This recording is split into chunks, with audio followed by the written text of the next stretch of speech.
Budget দিয়ে সরকার চলে যাবে, অর্থমন্ত্রী চলে যাবেন, আর আমরা যে যার ঘরে ফিরে যাব, এইটা হলে বাজেট বাস্তবায়ন হবে না। সামাজিক সুরক্ষার একটা বড় জায়গা হলো আঞ্চলিক বৈষম্য। তথ্য উপাত্ত নিয়ে ছলচাতুরি যদি করা হয়, তাহলে আমি শেষে বলবো, তাহলে ওই পুরনো সরকারের আমলের রাস্তাতেই কিন্তু আবার তারা হাঁটবেন। সামাজিক সুরক্ষার একটা বড় জায়গা হলো আঞ্চলিক বৈষম্য। একটা হলো উত্তরবঙ্গ, সেখানে শুষ্কতার ব্যাপার রয়েছে, গ্যাস নাই ইত্যাদি রয়েছে উত্তরবঙ্গ।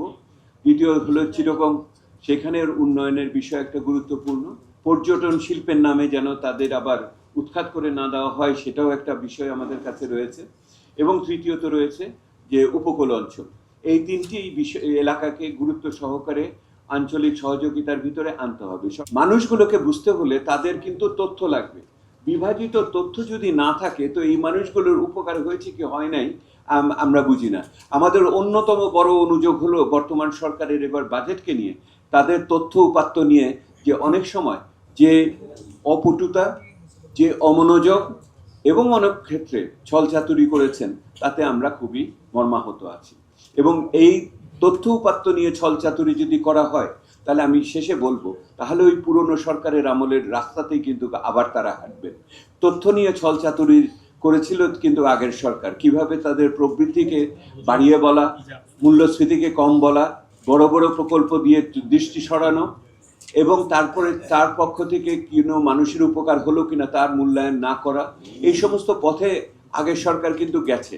সেহেতু এই সরকার যদি ওই পুরনো পথে আবার হাঁটার আশঙ্কায় আমাদের মনের ভিতরে রয়েছে, এবং এটা সূত্রপাত হয় যে ওই তথ্য উপাত্তের ছলচাতুরি দিয়ে, সেইটার ব্যাপারে আমি সাবধান করার পক্ষপাতী, যাতে 2 বছর পরে এসে আমাদের এই কথাগুলো আবার না বলতে হয়। আমরা অভিজ্ঞতা থেকে শিখেছি, বাজেট দিয়ে সরকার চলে যাবে, অর্থমন্ত্রী চলে যাবেন, আর আমরা যে যার ঘরে ফিরে যাব, এইটা হলে বাজেট বাস্তবায়ন হবে না।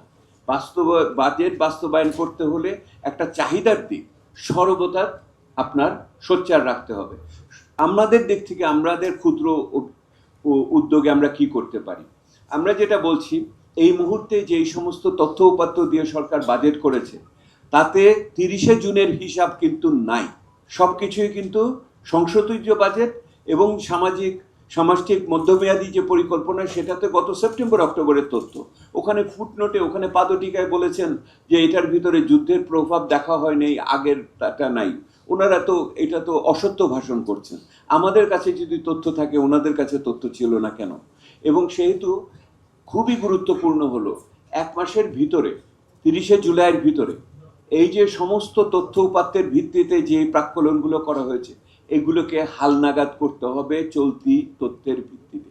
হালনাগাদ যদি না করা হয়, তাহলে আর্থিক শৃঙ্খলা রক্ষা করা এবং বাজারকে সিগন্যাল দেওয়া, সংকেত দেওয়ার ক্ষেত্রে দুর্বল একটা অবস্থা হবে, এবং সরকারও কিন্তু বিভ্রান্ত হবে। 2009 সালে একটি আইন আমরা অনেক দাবি দাওয়া করে করেছিলাম, সেটা হলো সরকারের অর্থের সুব্যবস্থাপনার উদ্যোগ।